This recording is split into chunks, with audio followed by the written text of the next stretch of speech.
과거의 과학자들은 우리 은하까지를 우주의 전부라고 생각했습니다. 우리 은하를 제외한 다른 은하는 없다는 거죠. 안드로메다 역시도 외부 은하가 아니라 우리 은하에 속한 먼지구름 하나의 성운쯤으로 여겼습니다.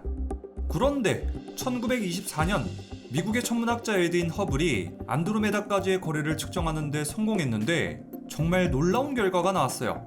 안드로메다까지의 거리는 무려 90만 광년으로 나온 거예요. 아니, 우리 은하의 지름이 10만 광년인데 안드로메다가 90만 광년 멀리 떨어져 있다는 건 안드로메다는 우리 은하에 속한 성운이 아니라 90만 광년이나 떨어진 별개의 은하라는 소리예요. 이 말은 즉 우리 은하까지가 우주의 전부가 아니라 우리 은하 말고도 외부 은하가 있고 이런 외부 은하가 수도 없이 많다는 뜻입니다. 허블의 이번 발견은 천문학계에서 엄청난 대사건이었습니다. 1900년대 초까지 우리 인류는 우리 은하까지가 우주의 전부인 줄 알았거든요. 그런데 안드로메다 같은 외부 은하가 있다는 게 밝혀지는 순간 인간이 우주를 바라보는 시각이 엄청나게 확장되는 거예요. 이 사건으로 에드윈 허블은 세계 최고의 스타 천문학자가 됐습니다. 안드로메다는 90만 광년 떨어진 외부 은하라는 걸 밝혀낸 에드윈 허블은 영광에 취해 있지 않고 바로 다음 작업에 착수했습니다. 바로 은하들의 분광을 연구하는 거죠. 허블은 대략 30개의 은하를 분석했는데 놀랍게도 거의 대부분의 은하에서 적색 편의가 나타났습니다.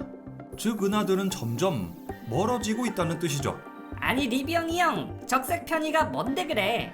은하들이 멀어진다는 게 그리 큰일인가? 허블의 이번 발견 역시도 인류가 우주를 바라보는 시각을 완전히 뒤집어 놓은 대사건이에요. 자, 이걸 이해하려면 우리 부엉이들은 먼저 도플러 효과를 알아야 됩니다. 자, 여기 부엉이 한 마리가 자동차 경기를 보러 왔습니다. 머신들은 관중석을 쌩쌩 지나가는데 가만히 소리를 한번 들어보니까 뭔가 이상합니다. 머신이 지나갈 때마다 소리가 바뀝니다. 자, 다시 한번 들어보죠. 분명히 다시 들어봐도 자동차 소리는 높은 음에서 낮은 음으로 바뀌었습니다. 도대체 이유가 뭘까요? 이것은 바로 파동의 원천이 되는 파원과 그 파동을 관찰하는 관찰자 사이의 거리에 변화가 생겼기 때문입니다. 더 자세히 한번 알아보죠. 파동은 기본적으로 360도 전방향 같은 속도로 진행합니다. 그런데 파동의 근원이 되는 파원이 이동해서 파동의 진행 방향과 같게 된다면 파원과 파동의 상대 속도는 상쇄됩니다. 즉 파장이 짧아지는 거죠. 자, 똑같은 원리로 파동의 진행 방향 그리고 파원의 이동 방향이 반대가 된다면 상대 속도가 더해져서 파장이 길어지게 됩니다. 음파의 파장이 짧아지면 부엉이 쪽으로 다가오는 머신의 소리는 높게 들리게 되고 부엉이를 지나서 멀어지는 머신의 소리는 음파의 파장이 길어지기 때문에 낮은 음으로 들리게 됩니다. 소리를 내는 음원 그리고 관찰자의 상대적 운동에 따라서 음파의 진동수가 변화한다. 이것이 바로 도플러 효과입니다. 자, 만약에 머신이랑 부엉이 둘 다 정지해 있는 상황에서 이 머신의 소리를 들어본다면 소리는 그대로 왜곡되지 않고 변하지도 않습니다. 이런 현상은 앰뷸런스가 지나갈 때도 마찬가지죠.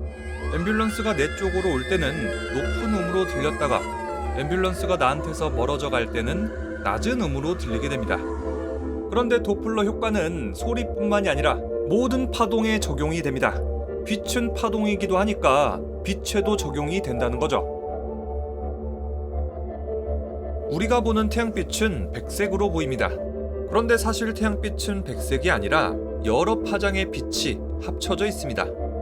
이거를 프리즘에 통과시켜 보면은 형형색색의 색으로 나눠지죠. 자, 이거는 비가 오고 나서 무지개가 뜨는 거랑 같은 원리죠. 자, 이렇게 백색으로 보이던 태양빛이 사실은 여러 파장의 빛들이 중첩되어 있는 겁니다. 이 빛의 파장에 따른 분포를 스펙트럼이라고 하는데요. 태양빛의 스펙트럼은 무지개처럼 색이 연속적으로 나타난다고 해서 연속 스펙트럼이라고 합니다.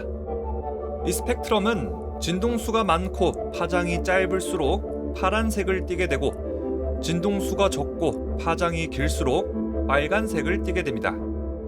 자, 이제 필요한 기초 지식은 다 알았으니까 빛의 도플러 효과가 일어나면 어떻게 되는지 한번 알아보도록 하죠. 자, 만약에 은하가 지구 쪽으로 빠르게 다가오고 있다고 칩시다. 빛의 경우에는 광원이 접근해오면 관측되는 진동수가 커지고 파장은 짧아집니다. 그래서 빛은 파란색을 보이게 되고 이 현상을 청색편이라고 합니다. 반대로 은하가 지구로부터 아주 빠르게 멀어지고 있다고 칩시다. 진동수는 작아지고 파장은 길어지니까 빛은 빨간색 쪽으로 치우쳐 보이겠죠. 자, 이 현상을 바로 적색편이라고 합니다. 자, 이제 소리의 도플러 효과 그리고 빛의 도플러 효과까지 다 알았죠? 자, 그럼 만약에 아주 멀리 떨어져 있는 은하의 빛을 관측했는데 파란색을 띈다. 즉 청색편이다. 그렇다면 그 은하는 우리 지구 쪽으로 빠르게 다가오고 있다는 뜻이겠죠. 실제로 안드로메다 은하 같은 경우에는 우리 지구로 빠르게 다가오고 있기 때문에 청색편이를 보입니다. 반대로 어떤 멀리 있는 은하가 붉은 파장을 띈다면, 즉 적색편이라면 그 은하는 우리 지구로부터 멀어지고 있다는 뜻입니다. 자, 그럼 다시 허블이 은하들을 연구하고 있던 1929년으로 가봐요. 허블은 미국의 천문학자 베스토 슬라이퍼의 은하 관측 결과 소식을 들었습니다. 멀어지고 있는 은하 개많음. 허블은 이 소식을 듣고 나서 당시 윌슨산 천문대 연구원 밀턴 휴메이슨과 함께 은하를 관측하기 시작했습니다. 이 두 사람은 각각 업무를 분담했는데 허블은 은하들까지의 거리를 측정했고요. 휴메이슨은 은하들의 도플러 효과를 측정했습니다. 그렇게 허블과 휴메이슨은 총 46개 은하들의 적색 편의와 거리를 측정해냈죠. 그 다음에는 X축에는 은하의 거리, Y축에는 은하가 멀어지는 속도를 대입해서 거리 속도 그래프를 그려봤는데요. 결과는 정말로 놀라웠습니다. 아니, 이럴 수가! 안드로메다를 제외한 거의 대부분의 은하들이 적색 편의 현상을 보인다고? 이거는 대부분의 은하들이 우리 지구로부터 멀어지고 있다는 뜻이구만. 게다가 더 멀리 떨어져 있는 은하일수록 적색 편의가 더 심합니다. 즉, 더 멀리 떨어진 은하일수록 더 빠르게 멀어진다는 거예요. 자, 이 그래프를 잘 보시면은 우상향하는 직선이 있죠. 이 직선의 기울기가 바로 허블 상수예요. 이 허블 상수 값이 크면 클수록 우주가 아주 빠르게 팽창한다는 뜻이죠. 허블 상수의 역수로는 우주의 나이를 대략적으로 추정할 수 있기 때문에 정말 중요한 값이죠. 허블과 휴메이슨은 이 그래프를 논문에 싣고 나서 더 멀리 있는 은하들을 추가적으로 관측하고 기록했습니다. 그리고 나서 1931년 새로운 논문을 발표하죠. 그 논문이 바로 그 유명한 허블의 법칙입니다. 더 멀리 떨어져 있는 은하일수록 더 빠르게 멀어집니다. 즉, 우리 우주는 팽창하고 있다는 뜻이지요. 허블의 법칙은 우주가 팽창하고 있다는 정말 강력한 증거가 됐습니다. 또 우주의 팽창을 거꾸로 돌려보면은, 시간을 거꾸로 돌려보면은 하나의 점이 되죠. 그래서 이 허블의 법칙은 현재까지도 빅뱅 이론을 지지하는 대단히 강력한 증거예요. 허블은 허블 상수를 이용해서 우주의 나이를 예측하기도 했는데요. 허블은 최초로 허블 상수 값을 대략 200 정도로 잡아서 우리 우주의 나이를 대략 50억 년이라고 예상했었습니다. 그 이후에는 허블 상수를 300에서 500 정도로 측정하면서 우주의 나이를 30억 년으로 예측했죠. 자, 그런데 우주의 나이가 30억 년이라면은 지구의 나이보다 어리죠? 이거는 모순이잖아요. 사실 이런 오류가 나올 수밖에 없었던 게 허블이 세페이드 변광성을 이용한 거리 측정을 잘못했기 때문이라고 해요. 현대 과학자들의 연구와 관측 덕분에 이 허블 상수는 점점 더 정밀하게 계산되고 있는데요. 현재 우주의 나이는 대략 137억 8천만 년 정도로 추정되고 있습니다. 이 우주의 나이는 지금도 계속해서 조금씩 변하고 있죠. 지금 율라 오디오북 가입하시고 쿠폰 등록에 리뷰 영예를 치시면은 한 달 동안 무료에다가 3개월 동안 50% 할인을 받을 수 있습니다. 1931년 허블 르메트르의 법칙이 발표되기 이전까지 기존의 우주론은 영원 불변하고 변하지 않는 우주, 정적 우주론이 대세였어요. 정적 우주는 아인슈타인이 상대성 이론을 발표한 직후 1917년 상대성 이론에 따라 제안한 우주론이죠. 나의 상대성 이론에 따르면 팽창하는 우주도, 수축하는 우주도, 변하지 않는 우주도 가능하오. 하지만 나는 정적 우주론을 지지한다네. 우주는 영원하고 불변할 것이오. 우주는 수축도 팽창도 하지 않을 것이오. 나는 이것을 정적 우주라고 하겠소. 아인슈타인은 우주가 변하지 않는 모형을 만들기 위해서 억지로 우주상수 람다를 도입했습니다.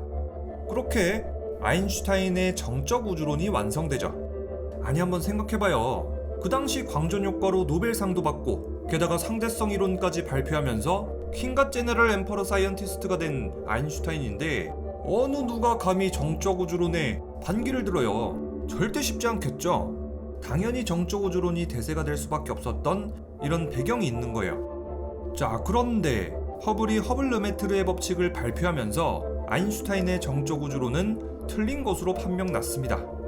결국 아인슈타인은 1931년 우주는 영원하고 불변하다는 정적 우주론 그리고 우주상수 람다까지 철회했습니다.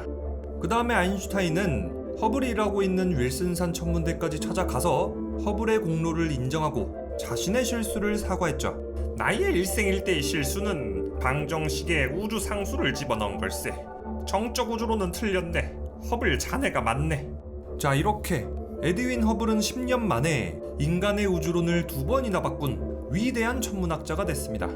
안드로메다가 사실은 90만 광년 멀리 떨어진 은하라는 사실, 우리 우주는 팽창하고 있다는 사실까지 말이에요. 허블 르메트르의 법칙 발표 이후 영원불멸하고 변하지 않는 우주, 아인슈타인의 정적 우주론은 폐기 처분됐어요. 그리고 나서 우주의 팽창을 설명하기 위한 이론으로 2가지가 나오는데 조지 가모프로 대표되는 빅뱅 우주론입니다.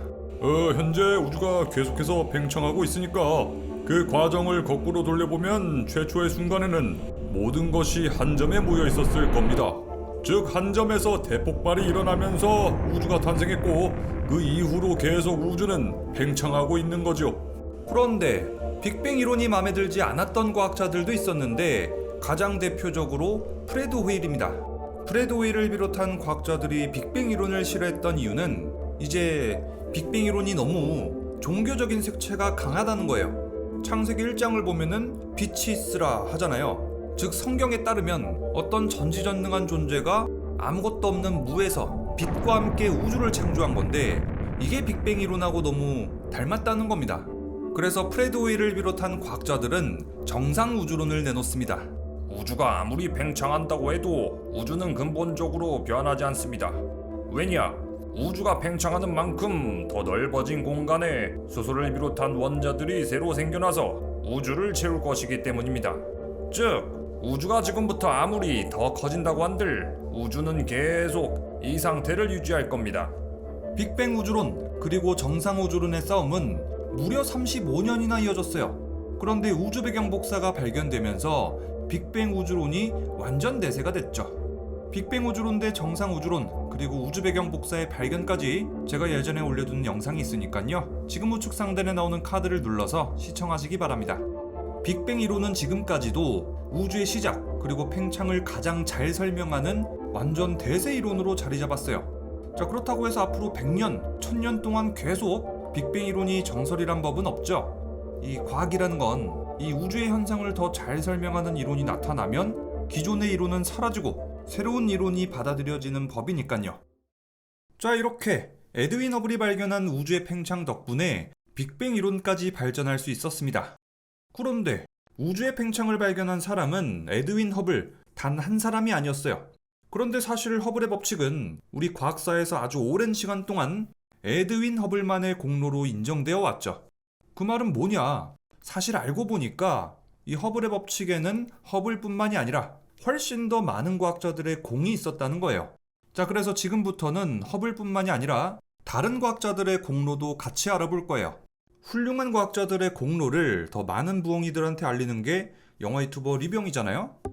자, 첫 번째 인물은 소련의 수학자이자 물리학자 알렉산드르 프리드만입니다. 프리드만은 아인슈타인의 상대성 이론을 연구한 끝에 1922년 프리드만 방정식을 발표합니다. 허블보다 7년 빠른 거죠. 만약에 우리 우주가 수축하거나 팽창하는 등 변화무쌍한 우주라고 하면 우주는 극도의 고밀도 상태에서 시작돼서 팽창하고 있습니다. 이 방정식은 상대성 이론을 기반으로 했기 때문에 수학적으로는 틀린 게 없었어요. 하지만 아인슈타인은 영원불멸하고 변하지 않는 우주, 정적 우주론을 지지했기 때문에 프리드만의 연구의 중요성을 모르고 그냥 지나쳤죠. 결국 프리드먼은 폐결핵으로 젊은 나이에 세상을 떠나는 바람에 그의 이론은 널리 알려지지 않았습니다. 두 번째 인물은 조르주 르메트르입니다. 르메트르는 프리드먼의 연구 5년 뒤 1927년 아인슈타인의 상대성 이론을 바탕으로 우주가 팽창하고 있음을 주장했습니다. 르메트르의 연구 성과는 허블보다 2년 빨랐습니다. 그리고 더 재밌는 건 르메트르는 프리드먼하고 같이 연구한 적도 없는데 같은 결론을 냈다는 거예요. 자, 그렇다면 왜 르메트르의 연구는 잘 알려지지 않았을까요? 당시 세계 천문학의 중심지는 허블이 안드로메다가 은하라는 걸 발견한 이후 미국으로 바뀌었습니다. 그런데 르메트르는 그의 발표를 미국이 아니라 프랑스어로 제출했습니다. 거기가 왕립천문학회 월간 공지라는 곳인데 이곳은 그 당시 학계에서도 별로 유명하지 않았다고 해요. 아니, 영상 엄청 재밌는 거 만들어 놓고 유튜브에 안 올리고 굳이 어디 영상을 블로그에다 올린 거랑 비슷한 거예요. 르메트르의 연구가 잘 알려지지 않았던 두 번째 이유는 아인슈타인의 비판 때문이었어요. 르메트르는 6차 솔베이 학회가 끝난 이후 학회를 떠나고 있는 아인슈타인을 만나서 자신의 우주 팽창에 대한 이론을 이야기했는데 아인슈타인은 그 말을 듣고는 우주가 팽창한다니 당신의 이론은 정말 끔찍하군. 당신의 이론은 수학적으로는 가능할지 몰라도 물리적으로는 말이 안 되네. 그런데 아인슈타인은 르메트르에게 한 가지 재밌는 사실을 알려줍니다. 그런데 이거 참 재밌구만. 얼마 전에 그 소련의 물리학자 프리드만도 자네랑 똑같은 주장을 했었지. 아마 그 친구도 나한테 겁나게 까였던 걸로 기억하네. 자기랑 같은 생각을 하고 있던 물리학자가 있다. 이 말을 들은 르메트르는 오히려 자신의 이론을 포기하지 않고 더 연구에 매진했다는 썰이 있습니다. 아인슈타인도 뭔가 아쉽죠. 프리드먼 그리고 르메트르까지 두 명이나 우주의 팽창을 주장했는데 정작 아인슈타인 그 자신은 정적 우주론 빼고는 다 배척했으니까요. 르메트르의 팽창 우주가 세상에 잘 알려지지 않은 세 번째 이유도 있습니다. 바로 종교 때문인데요. 아주 작은 점 하나가 폭발하면서 우주가 탄생했다는 주장은 꼭 창세기의 구절 빛이 있으라 하고 똑 닮았어요. 그래서 그 당시 우주의 시작이 있었다는 개념은 창조론자들만 가지고 있었다고 해요. 오히려 과학자들은 야, 빅뱅 그거 종교인들이나 믿는 그 순 엉터리 소설 아니야? 하면서 빅뱅을 배척했다고 하죠. 그런데 하필 우주의 팽창을 주장하는 르메트르가 가톨릭 성직자 출신의 과학자라는 거예요. 야, 상황이 좀 그렇죠?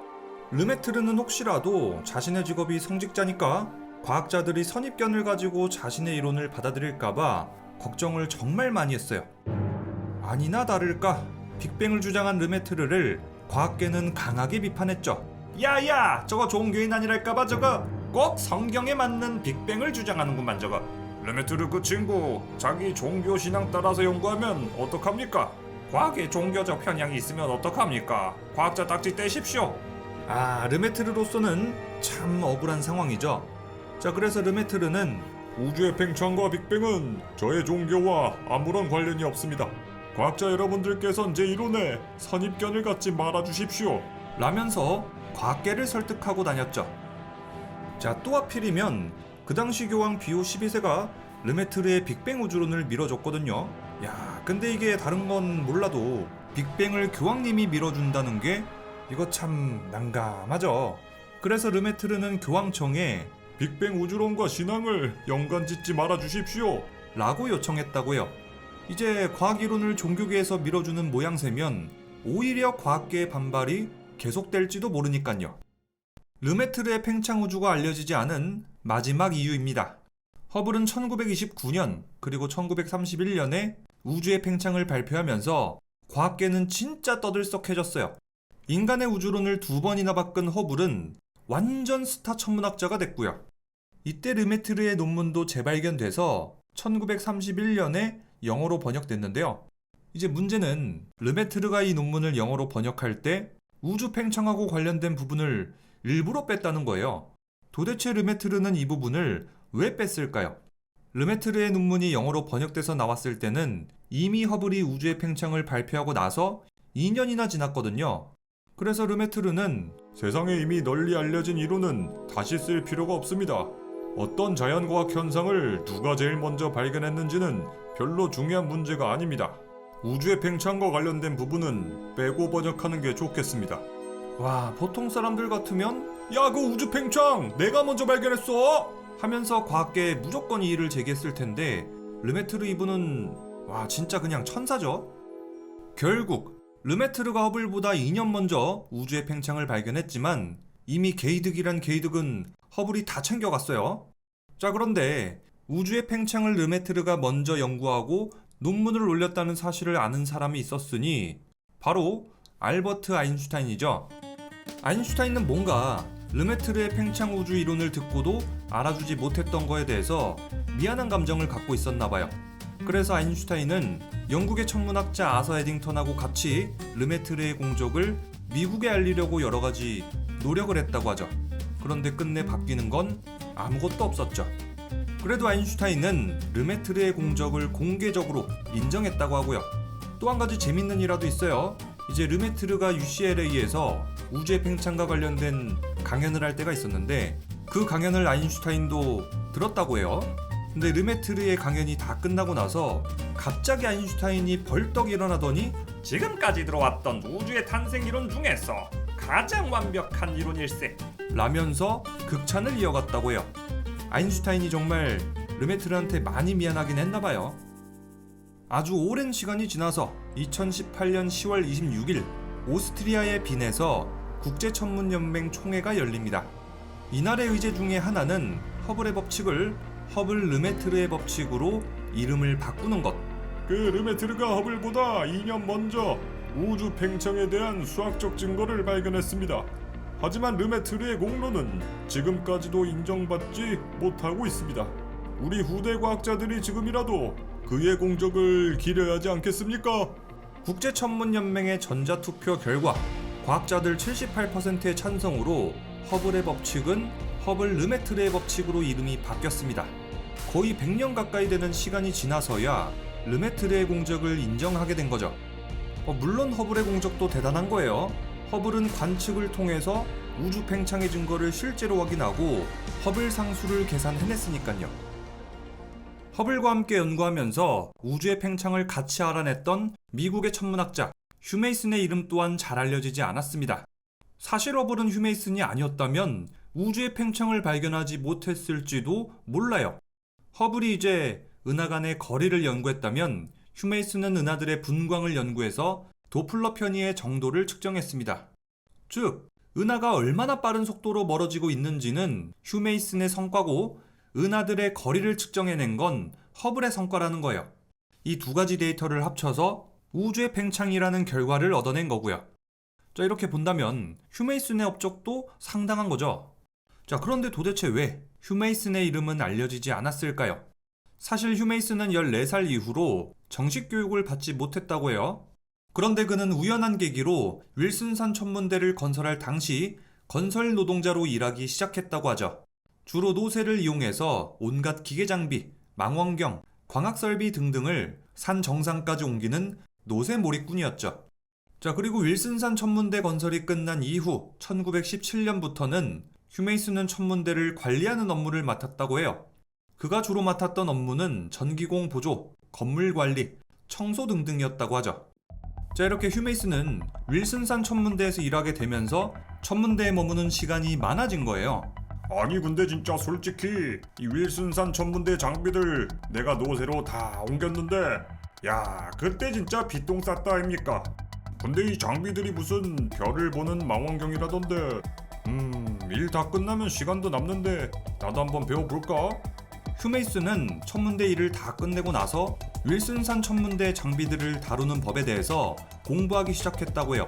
그렇게 어느새부턴가 휴메이슨은 망원경을 능숙하게 다룰 줄 알게 됐다고 하죠. 그러던 어느 날 야간 관측 보조원의 자리가 갑작스럽게 비게 된 거예요.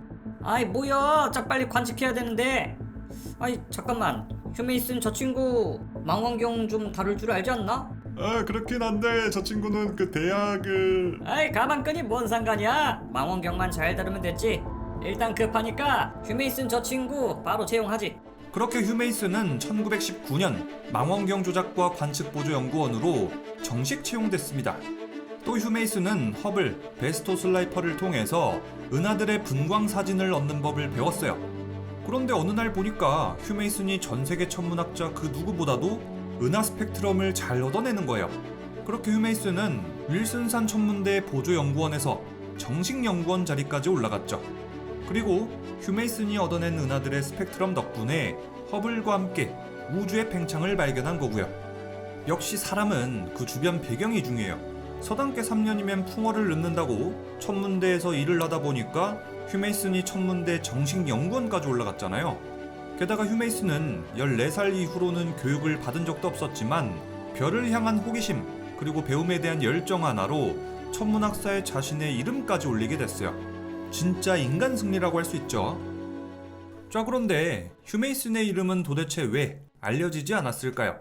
그의 이름이 알려지지 않은 것은 우주 팽창에 대한 논문에 휴메이슨의 이름이 실리지 못했기 때문인 것으로 추정되고 있습니다. 천문학사를 연구하는 사람들의 추측으로는 14살 이후에 학업을 그만둔 휴메이슨의 이름을 올리는 게 이제 별로 도움도 안 되고 오히려 방해가 될 거라는 생각에 휴메이슨의 이름을 뺐을 거라고 하네요. 우주 팽창 연구에 이름을 알리지 못한 마지막 인물은 미국의 천문학자 베스토 슬라이퍼입니다.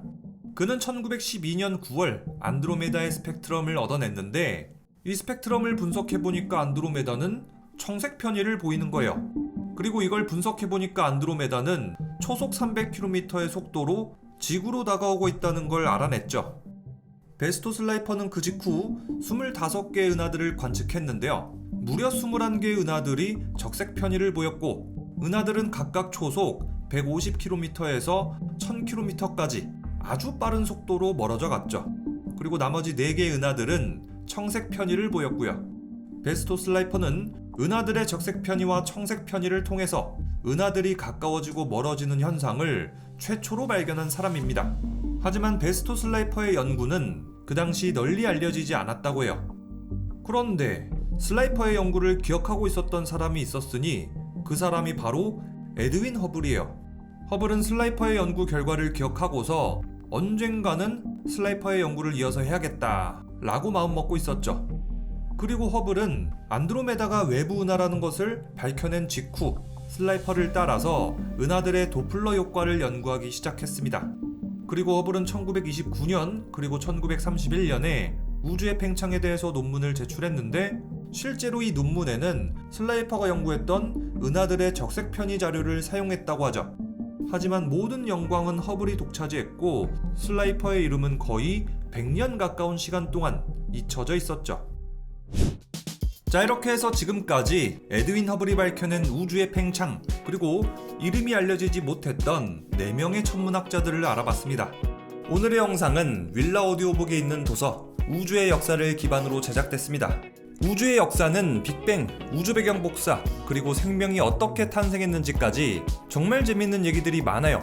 우주의 역사는 여러분들도 지금 바로 윌라 오디오북에서 무료로 들을 수 있는데요. 구글 플레이 혹은 애플 스토어에서 윌라 오디오북을 검색하고 다운받은 다음에 회원 가입하시고 쿠폰 등록에 리뷰 영예를 치시면은 한 달 동안 윌라 오디오북이 무료에다가 남은 3개월 동안 50% 할인을 받을 수 있습니다. 윌라 오디오북으로 출퇴근길에서 청소할 때, 운동할 때, 그리고 설거지할 때 들으면 시간도 아끼고 지식도 쌓고 진짜 완전 개꿀인 거 아시죠?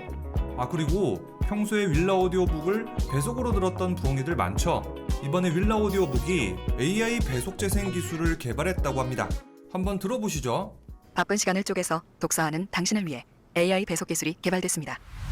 바쁜 시간을 쪼개서 독서하는 당신을 위해 AI 배속 기술이 개발됐습니다. 세계 최초 개발한 윌라 AI 배속으로 불필요한 오디오는 빠르게, 필요한 오디오는 명확하게. 세계 최초 개발한 윌라 AI 배속으로 불필요한 오디오는 빠르게, 필요한 오디오는 명확하게. 처음 만나는 2세대 오디오북 지금 윌라에서 무료 체험하세요.